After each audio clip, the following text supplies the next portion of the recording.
Amém. Feliz sábado.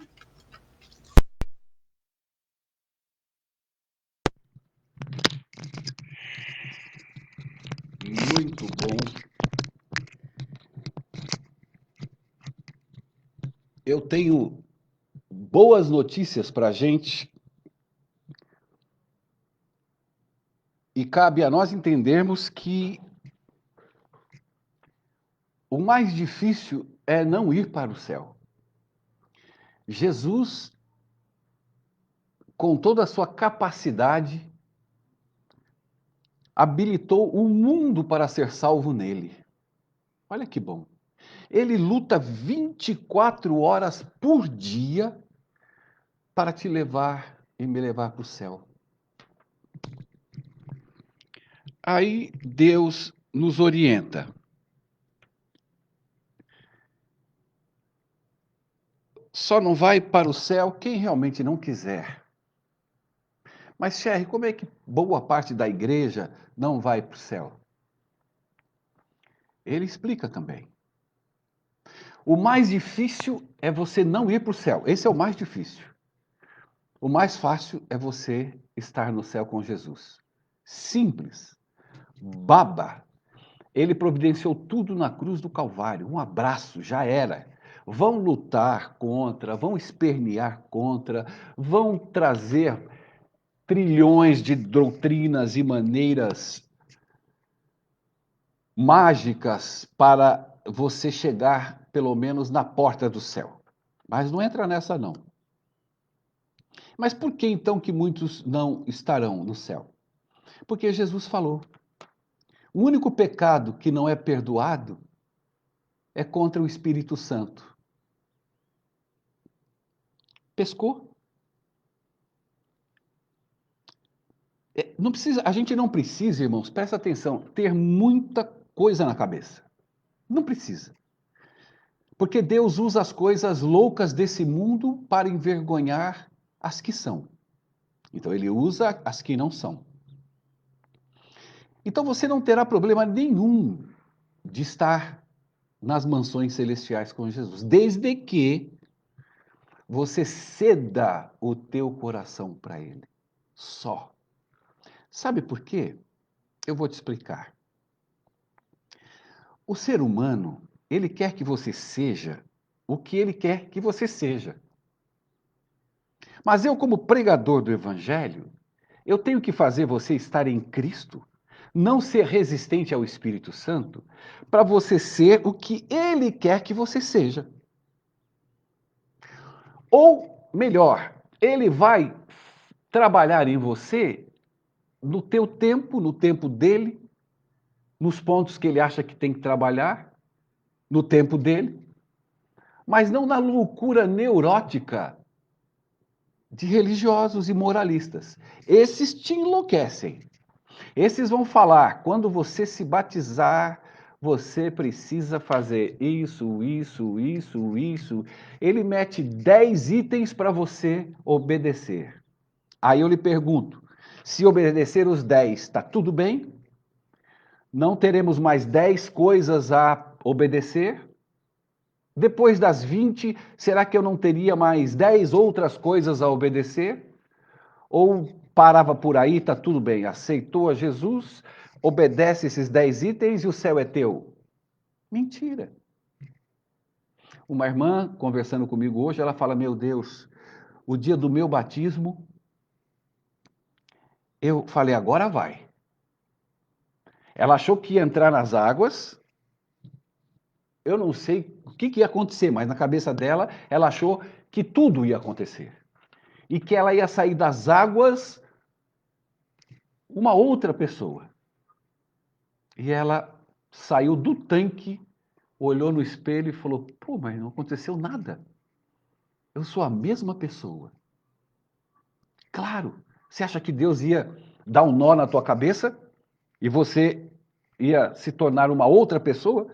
Uma nova criatura é uma outra coisa. Uma nova criatura foi a ação que você fez a favor do evangelho se batizando. Então você se tornou uma nova criatura, mas lá dentro você é a mesma porcaria, a mesma pecadora. Agora, quando eu digo que o caminho mais fácil é estar salvo e ir para o céu, muitos se irritam, lógico. Legalista e moralista, eles querem florear listagem em cima de listagem para você. Eles não acreditam no poder revelador do Espírito Santo. E aí você encontra. Eu estou escrevendo um livro de Paulo, e eu estava escrevendo hoje. Por que que. Eu falei com uma pessoa, poxa, Deus chamou Paulo porque ele era doutor na lei. E para discutir com os doutores da lei, ele usaria Paulo. Não usaria outro discípulo, que era tudo em doutos. E Paulo era top. E Deus colocou Paulo na igreja. E a igreja rejeitou, não aceitou. Porque Paulo não andou com Jesus e era perseguidor da igreja. Era loucura, porque o evangelho é loucura para os homens. E aí Deus falou: tá bom, Paulo, fica frio. Então, a partir de agora, eu vou te mandar para os gentios. Agora eu vou dar um nó na cabeça da igreja e vou colocar o Pedrão para pregar para eles. O pescador que não sabe nem ler e nem escrever. E os doutores da lei entrarão em parafuso. Isso é Jesus. Esse é o Deus que eu conheço. O orgulho, a falsa santidade, imoralidade que a igreja se autodenominou. Tem um camarada aí que falou com uma pessoa amiga minha que ele não peca, que ele guarda a lei. Ele disse: em Jesus eu guardo a lei. Ela perguntou para ele: mas o que é em Jesus eu guardo a lei? Ele falou: você está falando pelo diabo. Isso não é pergunta que se faça, porque ele não sabia explicar. E o maior erro que nós, como igreja, estamos cometendo é acharmos que nós somos alguma coisa, que nós somos observadores, guardadores, acima das outras pessoas. E o texto de hoje, Lucas, capítulo 18, diz o seguinte, a partir do verso 12. Dois homens foram ao templo para orar, um fariseu e um cobrador de impostos. O fariseu, cheio de pose, orava: ó Deus, sou grato porque não sou como esse bando de ladrões, trambiqueiros, adúlteros e como esse cobrador de impostos. Eu guardo a lei. Sabe que jejuo 2 vezes por semana e dou dízimo de tudo quanto ganho. Enquanto isso, o cobrador de impostos, de cabeça para baixo, num canto, com a mão no rosto, não ousava nem olhar para cima e dizia: Deus, tenha misericórdia, perdoa esse pecador. E Jesus falou: esse foi justificado para casa. A graça barata que as pessoas falam, que você já deve ter ouvido muito. Eu estou cansado de ouvir isso, porque eu prego a graça há 30 anos e passo por poucas e boas e tenho que ouvir que a graça é barata, porque eu não peco, porque eu guardo a lei. O resto é graça barata. Mas essa é a graça barata. Quando você diz eu guardo a lei. Por que ela é barata? Porque ela não tem justificativa na sua vida. Porque você já está justificado sendo um guardador e um não transgressor.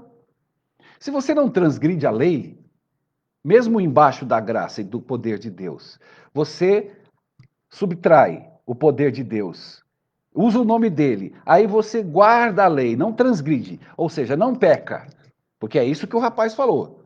Em Jesus eu não transgrido a lei, em Jesus eu guardo a lei. Então, em Jesus eu não peco, é a mesma coisa. Isso é graça barata. Por que é barata? Porque se você não peca e guarda a lei, para que a graça? Para que serve a graça? Qual o motivo? Quando você diz isso, você está dizendo o que a igreja disse lá em Lucas. Eu não sou como os demais. Eu não sou adúltero, não roubo, devolvo dízimo. Tem cara que fala, eu guardo a lei, eu não peco, eu não roubo, eu não adultero, eu não mato. Se isso para você é guardar a lei, você está perdido. Está perdido. Guardar a lei, se é que diz que tem que guardar, você tem que olhar para Cristo, que foi o único que guardou a lei. Na sua plenitude, no seu amor pleno e completo, a lei de Deus é a lei do amor, amar ao próximo e a Deus. É estando nele que você frutifica esses dois polos, em fruto do Espírito, não em obediência. As coisas de Deus, de lei, não se guarda na lei. As coisas de Deus se reparte na lei. Porque ao repartir-se você está observando a lei, mas não guardando como Jesus aguardou no sentido completo. É impossível. Então a graça barata é você dizer: tem misericórdia de mim, pecador. Enquanto você não se olhar, você não vai enxergar as coisas do céu. Se você está do lado de você, em cima de você, se você não olhar para dentro de você e descobrir que você não é nada, que você não guarda nada, que você é um pecador como eu, um pastor, um ancião, como qualquer um. Se você não enxerga isso em você, você não vai enxergar o Evangelho. Você não vai entender o Evangelho. Aí Deus vem e dá um nó na cabeça da igreja, dizendo: vocês não são nada. Vocês não guardam nada. Vocês são uns necessitados de mim o tempo todo. A pregação de hoje é: você não precisa viver em pecado para pecar. Todo mundo que discute comigo, meus amigos, líderes de igreja, então quer dizer que agora você recebe a graça e você vive em pecado? Vai viver em pecado? Olha a infantilidade mental de alguém que pensa assim. Eu até entendo, porque desde sempre foi-lhes pregado assim. Agora venho eu e prego tudo ao contrário. Você vai entrar em choque, em pânico, a tua cabeça vai pirulitar. Mas é isso que Deus faz. Então, você recebe a graça, então você não pode viver em pecado. Tá bom, eu não vou viver em pecado. Mas eu não viver em pecado não significa que eu não vá pecar. Para o crente da igreja, o pecado, ele tem dimensões. Para o crente da igreja, o pecado para ele é adulterou, você não pode viver em adultério, porque você aceitou a Cristo, porque ele dimensionou. Não pode matar e não pode roubar, não pode ter estátua e não pode ter outros deuses. Então está tudo dimensionado. Aí Jesus vem com as picuinhas menores. Se mentir, pecou. Se você for egoísta, pecou. Se você fizer fofoca, pecou. E não pensa que esses não vão para o inferno se assim cometer esses pecados. Então, quando você dimensiona pecado, você enxerga de maneira obscura, de maneira velada, como o inimigo quer que você enxergue. Aí você diz: eu não peco, não mato, não roubo, devolvo dízimo, não adultério, eu guardo a lei. Mentira! Por quê? Porque você não precisa não viver em pecado ou nesses pecados para você pecar. Uma pessoa disse para mim: se eu pegar um clipe do escritório, da mesa de alguém, eu já roubei. E vai sair dando risada, já levou, já era. Ladrão. Não há dimensionamento em pecado. Agora, o que acontece quando eu tenho a Jesus, o propósito de Jesus na minha vida? Primeiro, Jesus vem e me salva. Maravilha. Eu sou pecador. Estou em pecados. Em pecados para a igreja adora, né? Um bandido convertido, um estuprador convertido, um gay convertido. Aí ela fala, porque ela dimensiona. Aí aquele camarada vem para a igreja, para ela é uma loucura. Que lindo, que maravilhoso.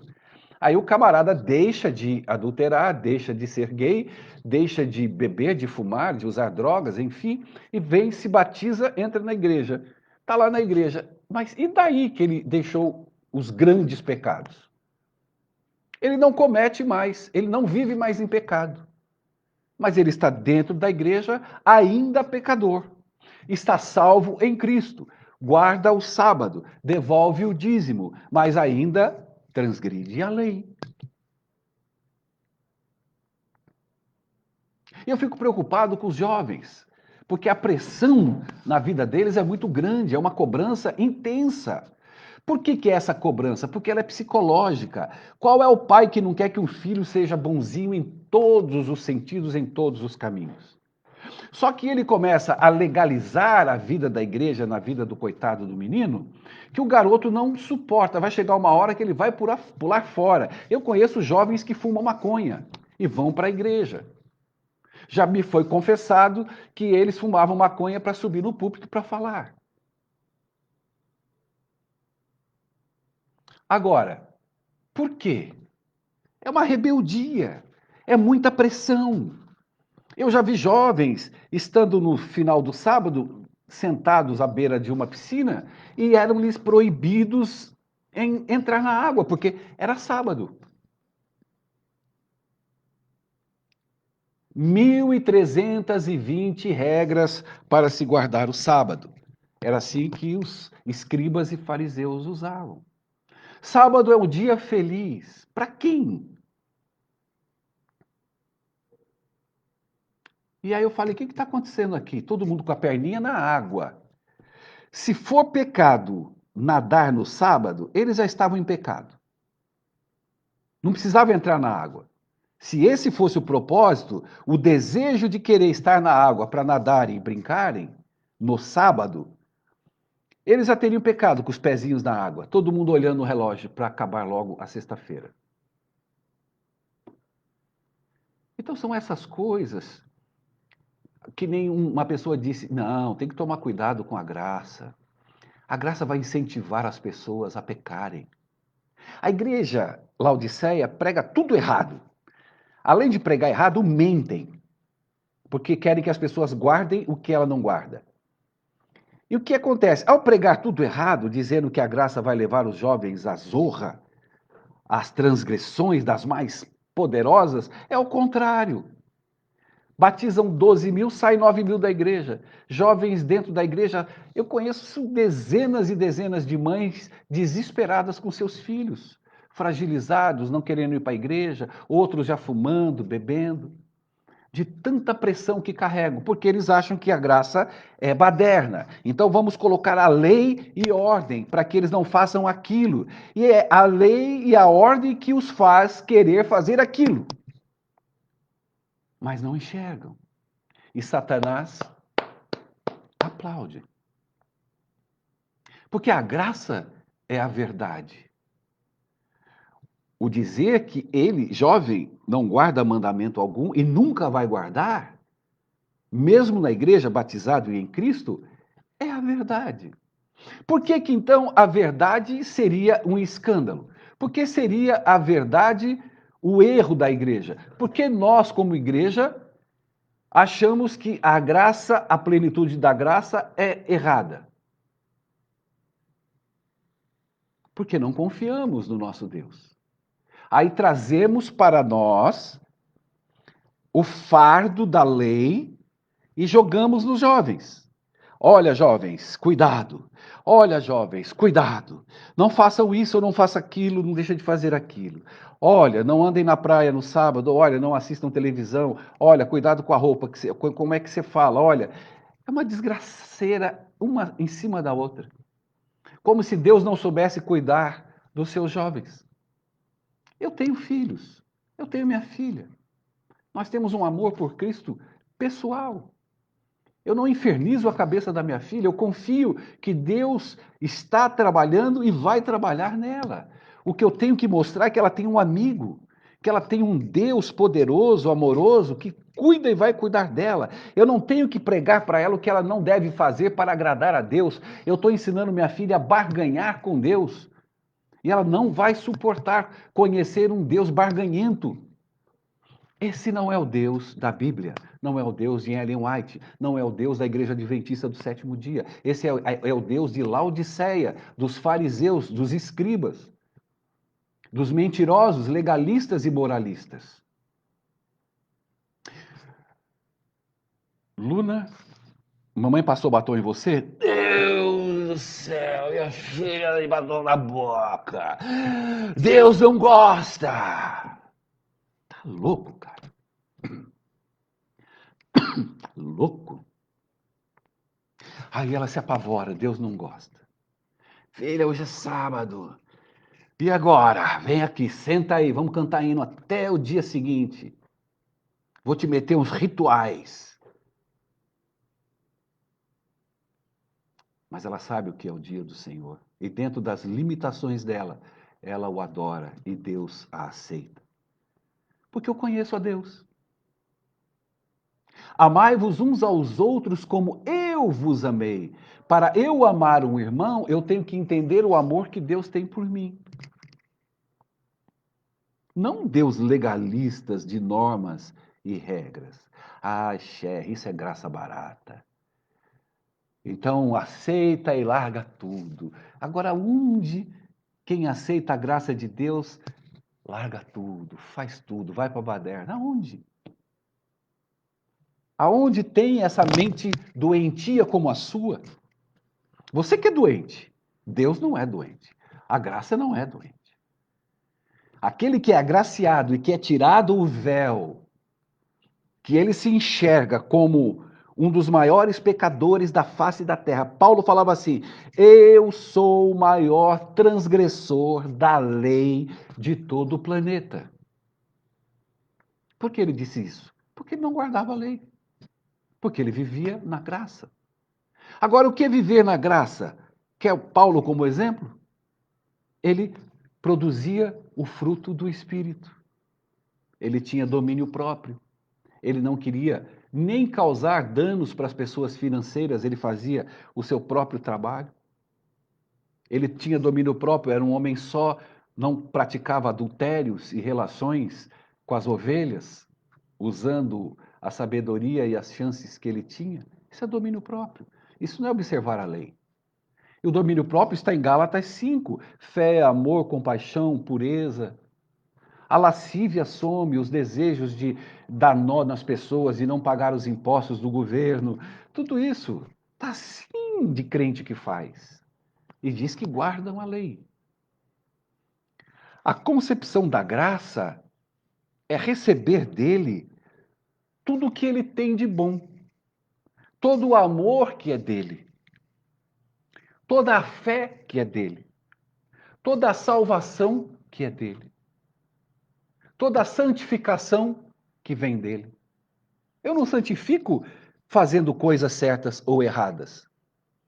Eu não santifico baseado em comportamentos como te ensinam, como você aprendeu, acordando já pensando no que pode ou não pode fazer, o que pode ou não pode, aonde pode andar, o que pode olhar, e se eu não posso ver televisão ou se eu posso. Aí os caras ficam guerreando com a novela da Record. Essa é a novela do diabo, porque Gênesis não é assim, uma idiotice atrás da outra. E não sabem que quando a graça aposta o coração do homem, tudo aquilo que é dele sai por conta própria na vida de quem o aceitou. Assim foi na vida de Paulo. A graça, ela te dá um novo coração, que é o coração dele. A graça te faz conhecer o coração de Jesus.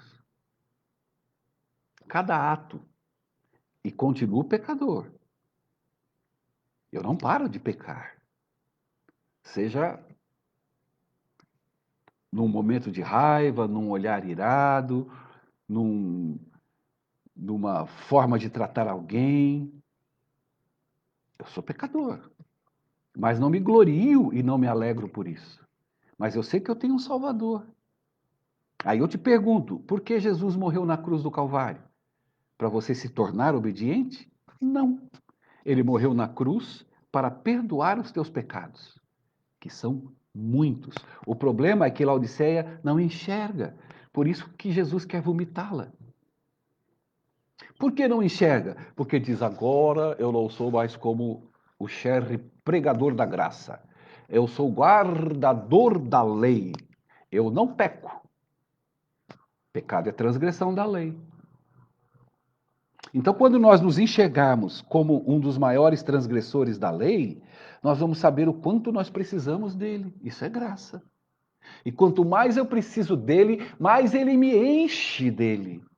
E quanto mais eu me encho dele, mais eu transbordo ele. E esse transbordar é o fruto da videira. Deus não coloca nada dentro de mim para eu produzir. Ora, agora veio o poder. Sherry, você é mau. Você não faz nada bem. Agora eu te dou poder. Agora você vai ser bom a partir de agora. Mentira. Não há quem faça o bem, não há um sequer. Todos pecaram e carecem da glória de Deus. Então, o que é o fruto do Espírito? O fruto da videira? É ele eu permitir que ele venha ingressar, eu morro, eu me deixo morrer por ele.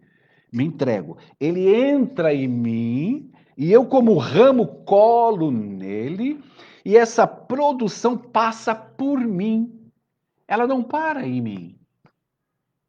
O ramo recebe o caule que passa pelo ramo, o tronco é Jesus.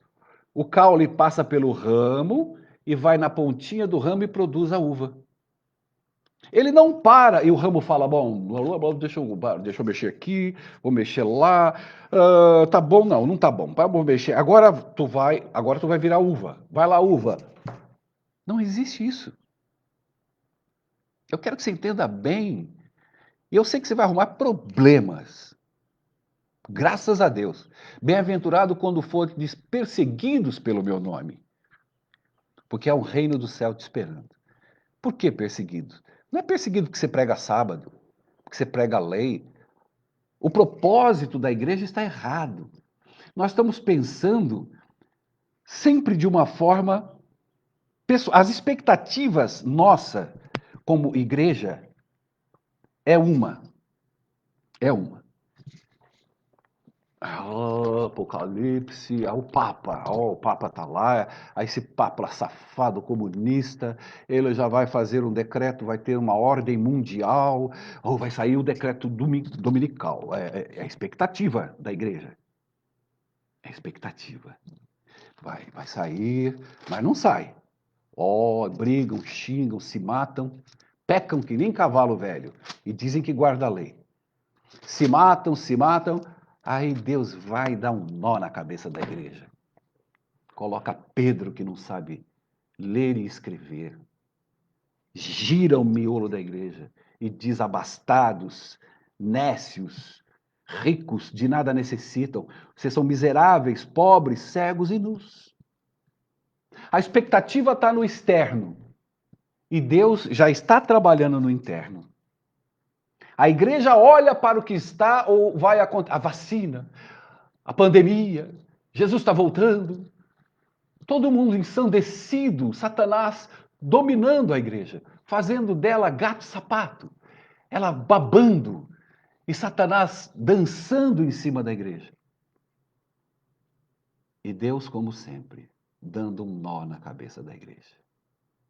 Olham para fora e Deus trabalha dentro. Aí os que estão olhando para fora vão perseguir os que estão olhando para dentro. É assim, meu irmão. Eu não tenho culpa. Brigue com Deus. Vá para o teu quarto escuro, tranque a porta hoje, já que você não está fazendo nada. E lá, cara, te vira. Aí é um problema teu, já não é mais meu. O meu é falar o que eu estou falando e vou continuar falando. Não me preocupo se gostam ou não gostam. O que me preocupa é ele estar gostando. Então entre no seu quarto, enquanto é tempo, e busque dele o rio da água da vida. Zera tudo na sua vida, cara. Se é pastor, joga essa teologia fora.